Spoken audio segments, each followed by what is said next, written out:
me set this level right there. All right. I think that the Republicans basically gave Trump until Labor Day to get on track, or they're going to abandon him. And the polls that came out had him in Florida, Quinnipiac poll. What do you think the margin was in Florida? Quinnipiac? He has to win Florida. Yeah. That's usually a fairly good poll. I don't know how they sample anymore, but what I go ahead, tell me. Down 13. All right. When you're down 13 in Florida, remember, they had to count Chads. Florida is usually razor thin. At one point, one way or the other, it's always pretty much a toss-up. Right. I don't remember ever seeing a 13-point lead in Florida by a presidential race. But these are unprecedented times. Nothing would surprise me, frankly. Right. So basically, those were the clues to let you know that Trump had to, kind of rein things in and kind of focus a little bit and look a little bit more presidential. And so he only reads from the script. He's got a script. He reads it. It's relatively short. And then he only takes about 4 or 5 questions. And there's a fair number of reporters, so he kind of can pick and choose which reporters he wants to ask the question. So he's been fairly judicial from that standpoint. So there haven't been as many controversies with him responding to reporters, and he hasn't made a whole lot of wild kind of, take Borax for your lungs or figure out how to get a UV light in your body. But so he is sticking to the script, and they aren't bad from that standpoint. But the content is a bit lacking. And this is another clue. He made a big announcement today, and the big announcement was that all these delegates, they want to come to Jacksonville to hear him give his acceptance speech, and he got all this interest in it, and but really, it's probably not a good time, and Jacksonville's canceled. So there's not going to be a Jacksonville. Well, given what we're seeing, that's an appropriate thing. I would. Yeah, about 2 months ago. Oh, for sure. Well, it's a little late, but so he canceled Jacksonville. Now that tells you again that bringing a bunch of delegates into Jacksonville with their pandemic getting out of control is not going to win him a whole lot of votes. And so he basically made that announcement. And then he said that, here's a map of the hot spots. He said, hey, it looks pretty good in the Northeast. It looks pretty good in the North. It looks like all the problems are in the South or the West. And, he said, it'll all work out. That was his description of how he's going to take care of this. I guess that's one step above it'll all disappear, but today it will all work out. No specifics on exactly how it's going to work out. And then he cited some statistics on what percentage of the deaths were children, and that was a low percentage, and he used that low percentage to say that there's really no reason that you can't open up all the schools. And so he's not wavering on that. All right. No. Well, he's even talking about, funding. He's talking about, I don't remember what the number was.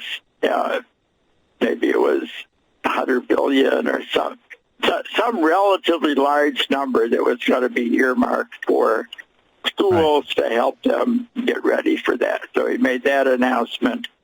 And that was was pretty much the highlights. Again, the briefing was brief. It was again less than a half an hour, and I think the idea is to look more presidential, get in front of the audience on a daily, well, so far it's a daily basis. It's been 3 days in a row, and his briefings coincide with over 1,000 deaths in the last 3 days. There have been over 1,000 deaths in the U.S. and per day. Per day, and it hadn't gotten back to it. It had fallen below 1,000. I think June 6th or so. So it's been about 5 or 6 weeks since there were 1,000 deaths, and that was part of the declining death rate that he was highlighting. And now that it's been 3 days in a row at 1,000, it's not. It's not that the death rate is so outstanding anymore, because it's definitely going to go up. It's not even a probably. It's definitely going to go up because of the explosion in the number of cases. It's near 70,000 cases again today. So the new normal now it seems to have leveled off a little bit, but at this high level, it's leveling off in the 65 to 70,000 cases a day. A few weeks ago, it was half that. It had fallen down to 20, and then it kind of started to creep up, and then it went to 30, 35, 40. 50, 60, 70. And so now it should be leveling off 65 to 70 cases a day. Today, most of the media reports said the U.S. hit 4 million cases. The Worldometer actually had it at four. I don't know what I just said. 4 million cases is what I should have said. Right. And it was actually the Worldometer said 4 million yesterday, but everybody's in agreement that by today it's already hit 4 million cases, and it was at 3 million cases 16 days ago. So it only took 16 days to go from 3 million to 4 million, and it'll take less than 16 days to go from 4 million to 5 million. So, you can kind of look at the calendar, and before school starts, it'll be over 5 million cases. And he did kind of put a little caveat in there. He said, well, some of these hot areas, school openings might be delayed a couple of weeks. He's already starting to waffle on exactly when and how the schools should open. And he said, that's up to the governors. So it's kind of a state by state. And the bottom line is the situation is deteriorating. It's deteriorating at a pretty good clip. And he still doesn't have a plan other than it will all work out. And he really doesn't have that much good news to announce. And I just took a look at I say, you say you can't measure these things, and it said something about deaths in hospitals normally or something. If you want to get a reality check, you don't really have to say, are they doing enough testing? And down in Florida now they're trying to say, somebody said they were never tested until they were positive, so they're calling positives on people that weren't tested. Or if you basically have a car accident and die and you're positive for COVID, they say it's a COVID death, and they're just throwing out all kind of nonsense to say all these dead bodies are, they don't really exist. And in Arizona, I think they've got 5 trucks full now. I think each truck holds 50 bodies, so they got 250 bodies in the parking lot. And that's not from accidental errors or from car accidents. That's from COVID deaths. And like I said, if you want a reality check, I've mentioned this site before, but it's worth mentioning again. There's CDC's got a site that's on excess deaths, and the site just maps how many people died. Doesn't matter what they died of. If they got if a death certificate was written for the death, that they go and they graph how many death certificates have been filed. Not for COVID, not for accidents in a hospital, not for car accidents, not for just if you're a U.S. citizen and you die and the coroner or somebody writes up a death certificate and it gets filed, they graph how many death certificates they got each week. It's a weekly report. It comes out, it's broken down for all 50 of the states.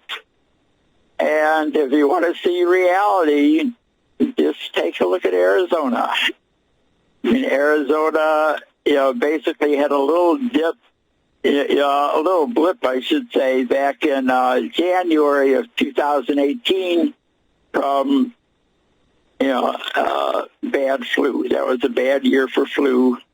They had about 3 or 4 weeks where they just barely got above the threshold. And other than that little cluster, they had 0 weeks in 2017. They had 1 week in 2019. And prior to May, they had 1 week. Actually, that was the end of 2019. So they actually had 2 in 2019. And they've had 1, 2, 3, 4, 5, 6, 7, 8, 9, 10, 11, 12. They have 13 weeks in a row that they've broken through the threshold. And in the past 1, 2, 3, 4, 5, 6, 7, 8, 9 weeks, every week beat the preceding week. And they're up in the neighborhood of, they're now north of 2,000 deaths a week. And you don't get these increases above the threshold like this unless, like I said, you have a very bad flu and it just barely gets above and it lasts for a few weeks. You don't get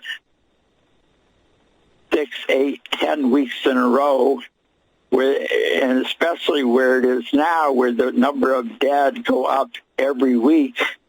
And they've gone from about 1,400 deaths a week to 2,000 deaths a week in the last month. So that's what the reality is. Those people are dying from COVID. They don't have anything to do with, errors in the hospital. They don't have anything to do with somebody, a sudden explosion of automobile deaths in Arizona. They don't have anything to do with the heat wave. It gets hot in Arizona, every year in July. They don't have any. All the other peaks they had prior to the last couple of months have been in January and coinciding with flu. Got it. All right, you made your point. Two things. When does flu season start here? We're 8 weeks away or less, correct? Middle of October? That's flu season normally? Yeah. Okay. The second thing, if everybody in this country, 320 million people, could be tested tomorrow and legitimate results would come in, what is your guess as to the percentage of people who would show positive? Who are currently infected or who have been infected? Let's just both together. Let's mix them up here. Let's combine them. So how many in this country have had it or have it right now? What do you two think? different questions. I know. We'll take In it the however you entire want. country, on an average, 320 million people. The, Yeah. How many people do you think have had it or have it? 50%, 40%, 20%? What do you think? In other words, the more we test, the more we find. That's where I'm going with this.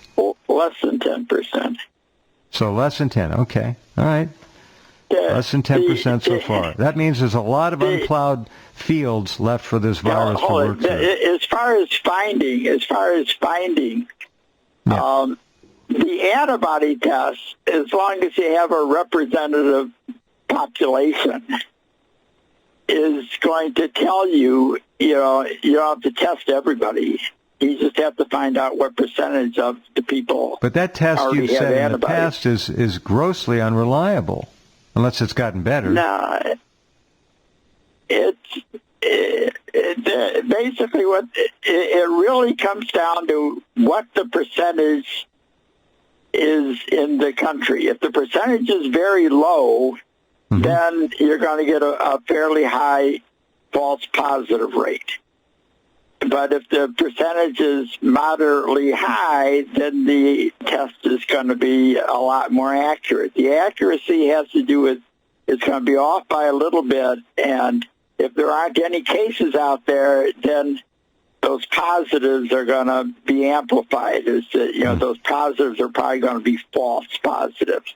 But if there is a fair amount of activity out there, then if it picks up 90% of the cases, then it's going to be 90% accurate. If it's giving you positives where it's a real low percentage in the population, then it could get up to be wrong half of the time. When it says you're positive, it would be wrong half the time. It's going to be wrong when it says you're negative. Well, most of the time it's going to be right. We need a better antibody test. So the point is that the antibody test doesn't depend upon you testing millions of people to get an answer. And the antibody test says in New York it got around 20%. That was kind of the exception. In California it was down around 6 or 8%. For the entire country is probably on the order of 10%. So that'd be, 10% would still be 30 million people, and the estimates suggest that might even be a little bit high.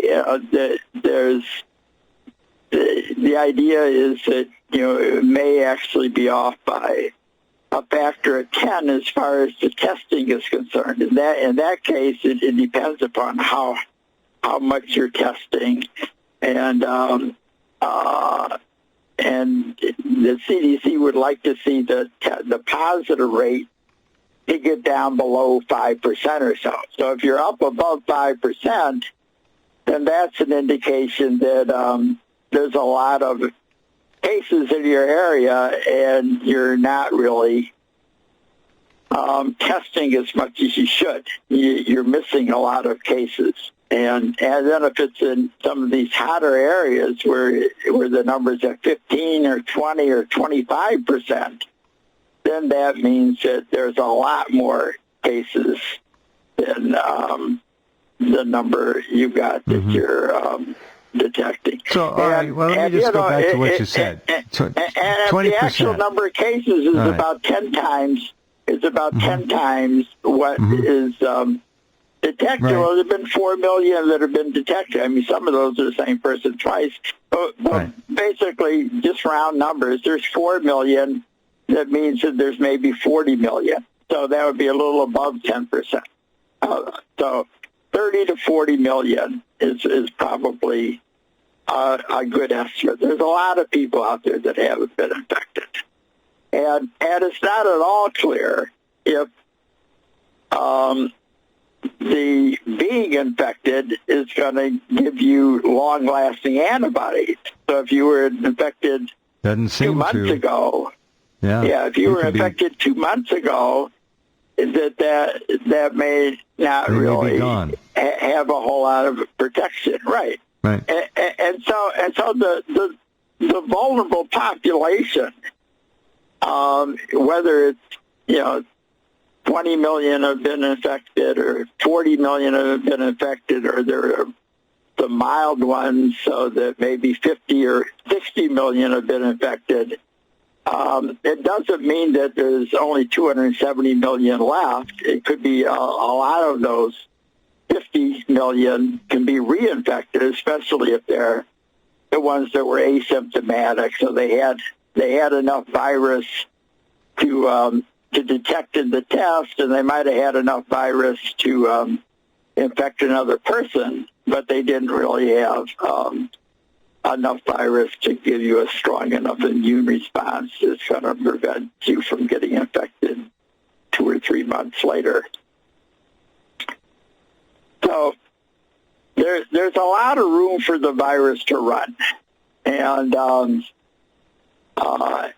it's not flu season. You know, these types of respiratory illnesses are more common in the winter. We also need to remember the flu season talks of crowded schools, classrooms, malls, retail buildings, shops, and other areas that people accumulate in. And they're not, in many cases, being allowed to do that anymore. So maybe the influenza season might not be as bad as it may be. I don't know. Because people are not going to be accumulating in groups like they used to, or even visiting the same places like they used to. Yeah, I mean, it is possible that you know, social distancing will reduce, you know, many different infectious diseases. It won't just be the coronavirus, because they all pretty much require the same type of contact, and the virus, you know, basically it's only got a limited number of genes, really can't survive without infecting a host, and generally the infections in the host are limiting. You know, either the host dies or the virus gets cleared. Most of the time the virus gets cleared. And so there may be that type of competition. It's a little bit too early to say. That last flu season, there really wasn't enough of the coronavirus. I mean, I don't know what the situation was like in China, whether China had a decline in influenza last January, February, or Wuhan, may not the whole country, but if the city of Wuhan, I don't know how many flu cases, they probably were limited because people were literally locked in their houses, and they probably weren't getting COVID, and they weren't getting the flu either. They were basically, you know, pretty much held captive. So, so the main issue, though, from Trump's, you know, daily briefing is that he's doing this. He's trying to look more presidential, but so far, did he succeed? Well, he looks presidential, but the things he says doesn't really, you know, hold a lot. There's not that much content in it. I mean, like, to announce that the Jacksonville convention had been canceled, there was this whole lead up to it. Yeah, we got all these people that want to come, and there's all this interest, Trump. And people are planning it. You're right, right. But that's not really presidential. It's not. No. You got to go. I agree. No, give all this introduction on why. Unfortunately, we're going to have to cancel it. I mean, the bottom line that's his childish ego at work. They had to cancel it because there's way too much virus in Florida, and the last thing they need is delegates flying in from all over the country and bringing that much more virus in. Or even if they don't all bring it in, they're just going to all congregate together, you know, and move the virus around and spread the virus amongst themselves. So it isn't going to go over big. But the big problem Trump has in Florida is the problem he has with the pandemic, and how he's handling it. I mean, he's talking about soldiers going out and battling the virus and essentially dying so that the economy can thrive is essentially what his battle plan was. And he was essentially throwing the senior citizens under the bus. So he was saying, well, somebody's got to die. So, if we lose a few seniors, if we can keep the economy cranked up, it's worth that trade-off. And the seniors don't think it is. So, well, the seniors in New York who are still alive, I think, would agree with you. Well, I think the seniors in Florida agree. And sure. that's why he's 13 points down in Florida, because they've got a lot of senior citizens. And, it's clear, it's clear to just about anybody except maybe the governor that when the CDC says, these are the requirements to go and start easing up the lockdown, and you need to show whatever it was, 14 days of declining numbers in the cases. I mean, the requirements were not that severe. They were not that hard to meet if you really had the virus under control.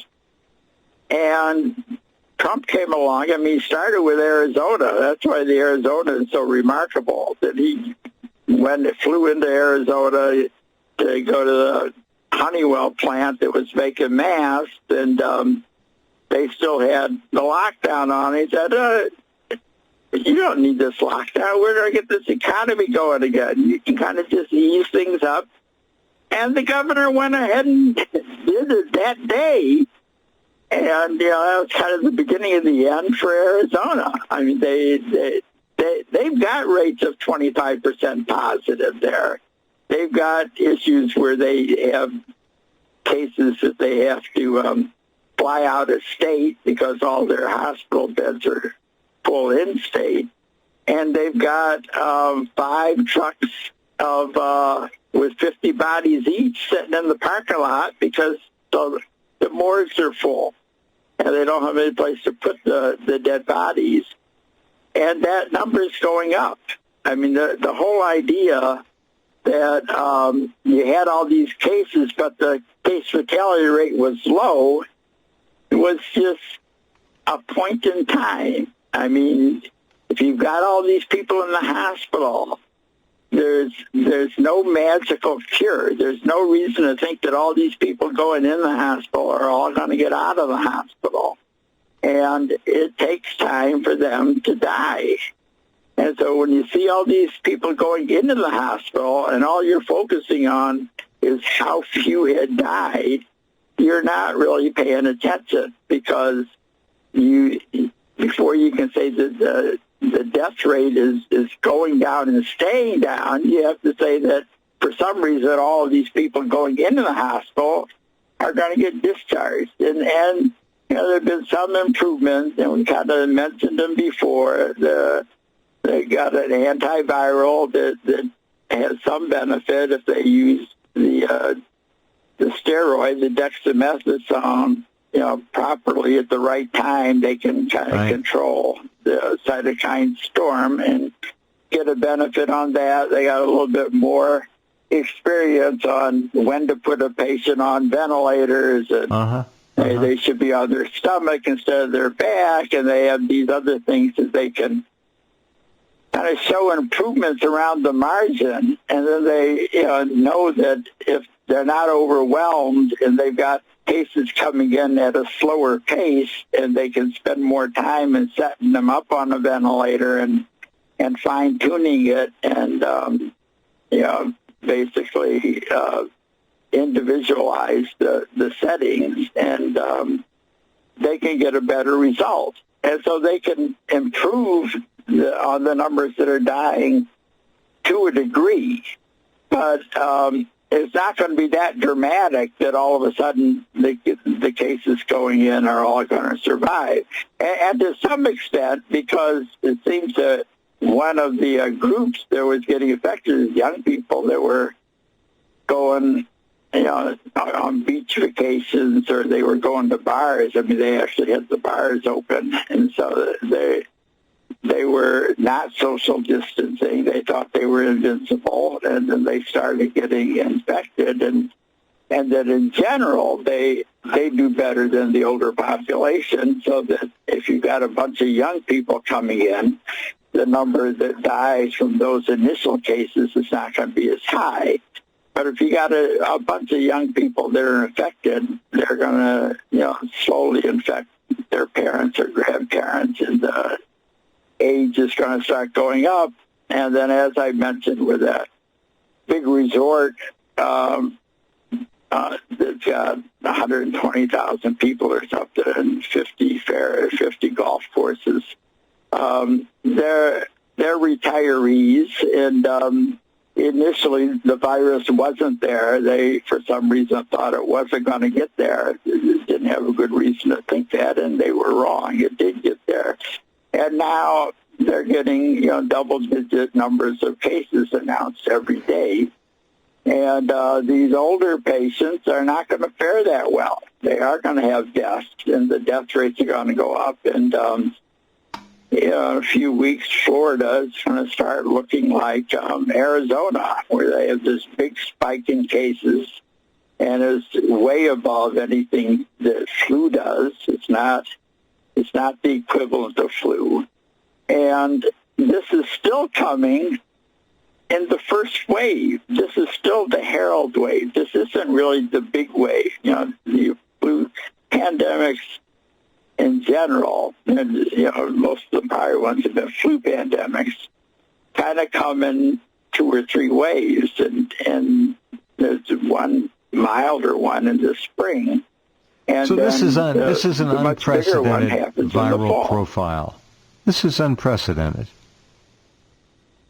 Well, the numbers are, it's not unprecedented. It's a lot like 1918. That's what it looks like. The seasonality part is a little bit different, but it's mostly different.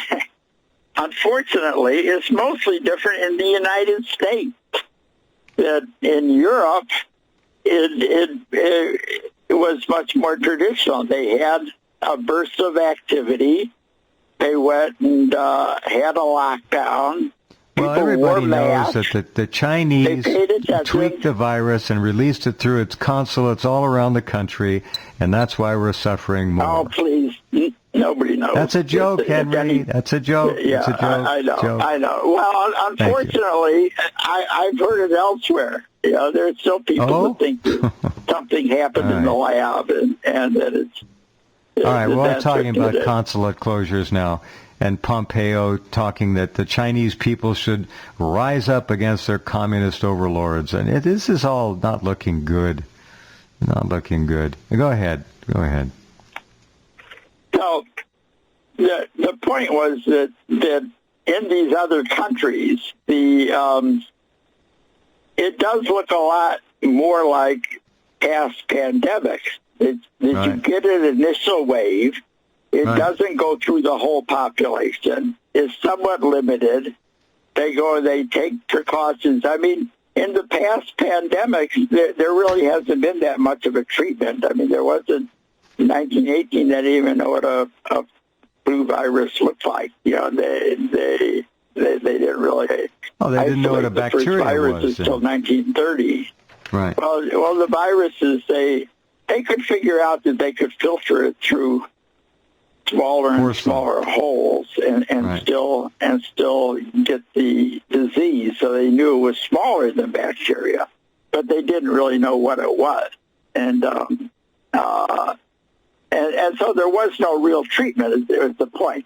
I mean, they didn't even have antibiotics then, so you could have ended up dying from bacteria, secondary bacterial infection after you had the flu.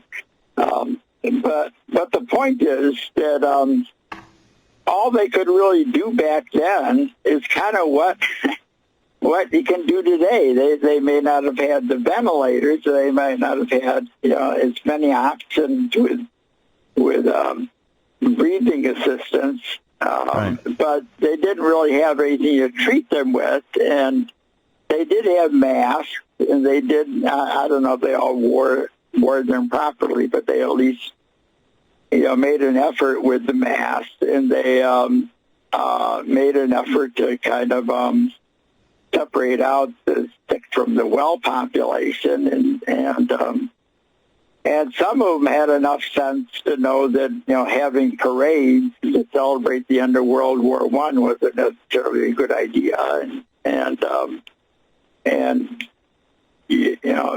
basically didn't allow for any large gatherings, and others figured that the flu was being kept somewhat of a secret anyway, so a lot of the population didn't really know exactly what was going on. What was that? What was that on. virus? How would you categorize that 1918 pandemic virus?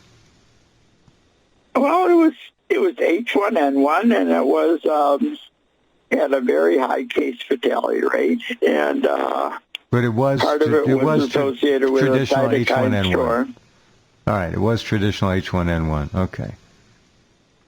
Yeah, I mean, and you can tell Trump it didn't go away.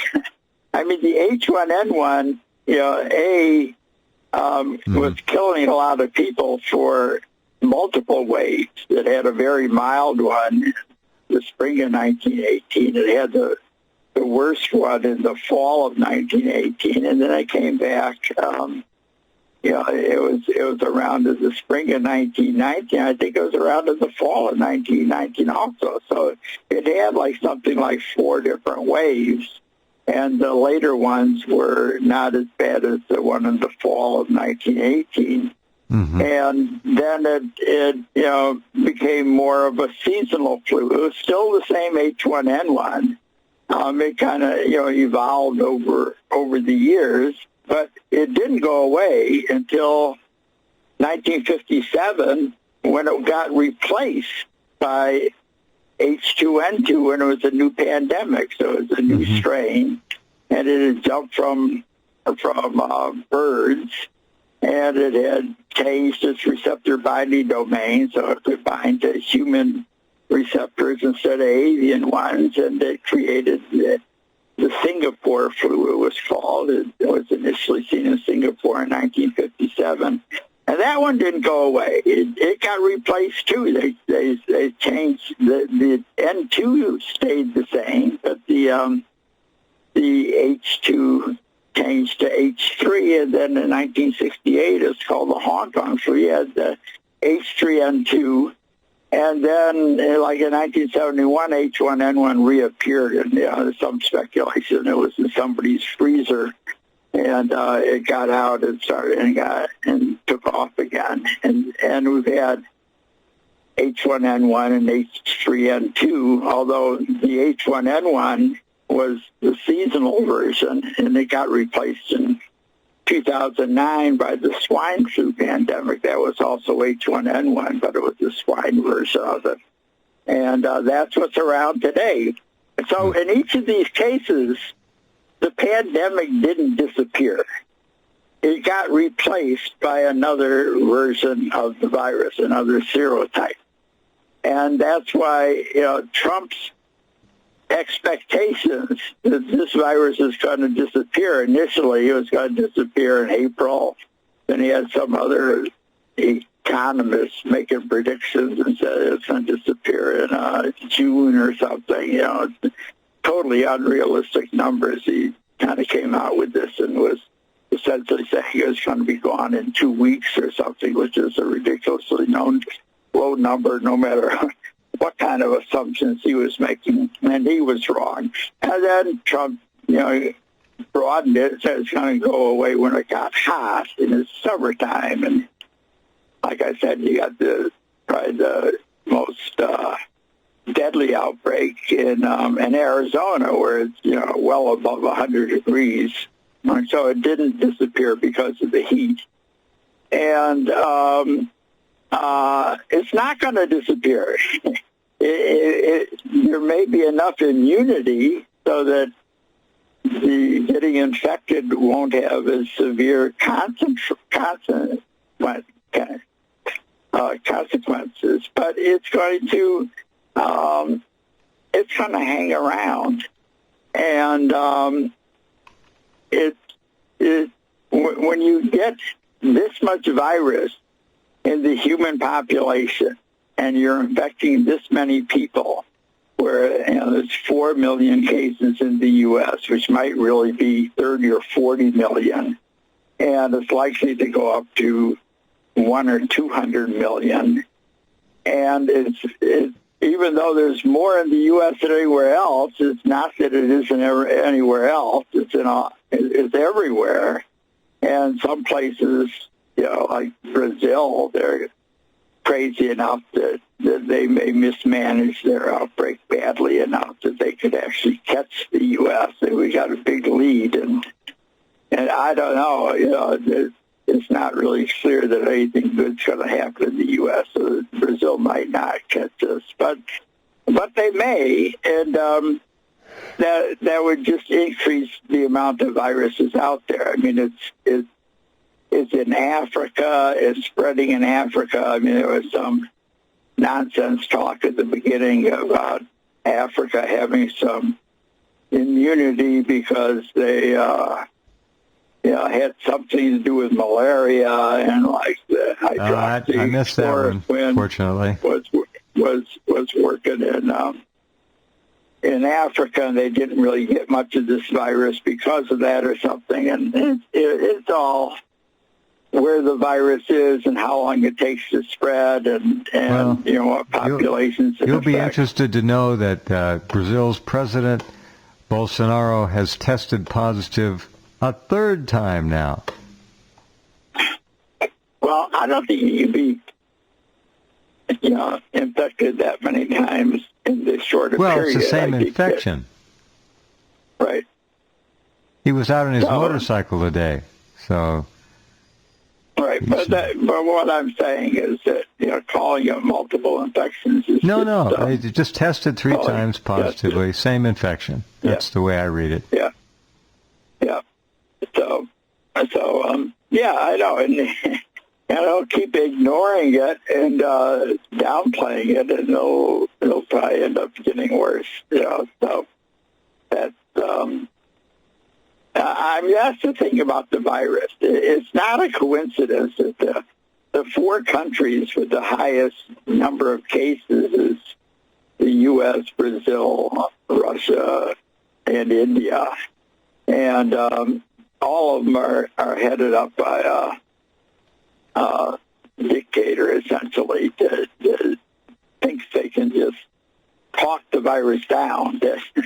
If they manage their populace with just talk, and they think that they can manage the virus that way, and the virus really isn't listening, and it's just going and doing what it wants to do, and if they're ignoring it, that's the ideal conditions for the virus. It can just go on and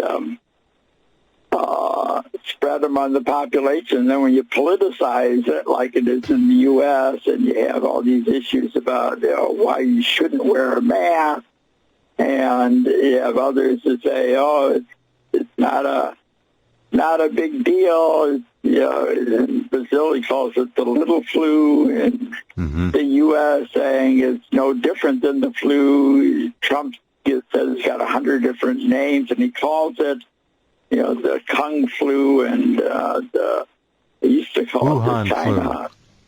Flu. Yeah, whatever. He's got all kind of names, but they all seem to zero in on flu, or at least a good percentage of them do.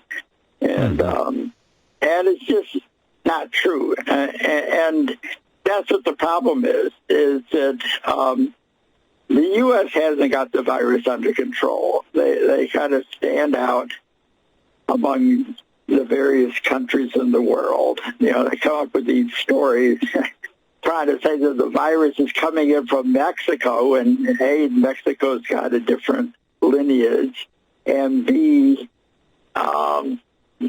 most people want to get out of the U.S. they're not looking to come into the U.S. because of the COVID. There's just way too much, and they don't want to come into the U.S., and they don't want U.S. citizens to go out of the U.S. and come into their countries. I just found a funny picture from India. It's in a video. It's a guy wearing an ear loop mask. It's cloth of some kind, and it says in big numbers and letters, says N95 right on it. It's a typical throwaway I don't even think it's a surgical grade mask. It says N95, high quality, and then there's the name of the manufacturer under it. So these people, hundreds are dying a day in India. This is not an N95 mask by any measure. It's a joke. So they're getting sold. Yeah. Con artistry as a worldwide avocation. They're having a field day. Yeah. Well, I mean, in the U.S., they don't have N95s. They tell people to wear scarves, That's right. Or handkerchiefs. And so, it'd be tantamount to putting N95 on a scarf. This is a joke. I'll send you the video if you want to see it. Yeah, but the bottom line is that the virus is here. There's still no program.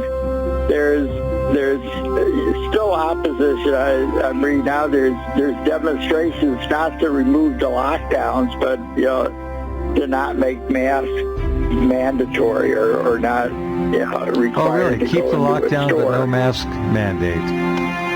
Well, no, there isn't a lockdown. So they can't protest about lift the lockdown. So they're protesting about lift the mask. I misunderstood. So, this is like yesterday or so. That's what I'm saying. That you got a reasonable percentage of the population that are basically going to do what they want and kind of ignore the benefits of the mask and just say, I'm not going to wear it, and kind of berate people that do wear it. You're going to keep the virus going. And the U.S., I think, is kind of uniquely situated there, where it's gotten real political. Wearing a mask is political. A certain segment of the population refuses to wear a mask, and there's no real travel restrictions, and so the virus is going to move around, and if you get it under control one location, it's going to just move to the next location. All right. So we'll see, but I'll predict there'll be 1,000 deaths tomorrow, but that's a pretty safe prediction. Lots going on. We'll keep on top of it for you. Thanks for listening in. Take care.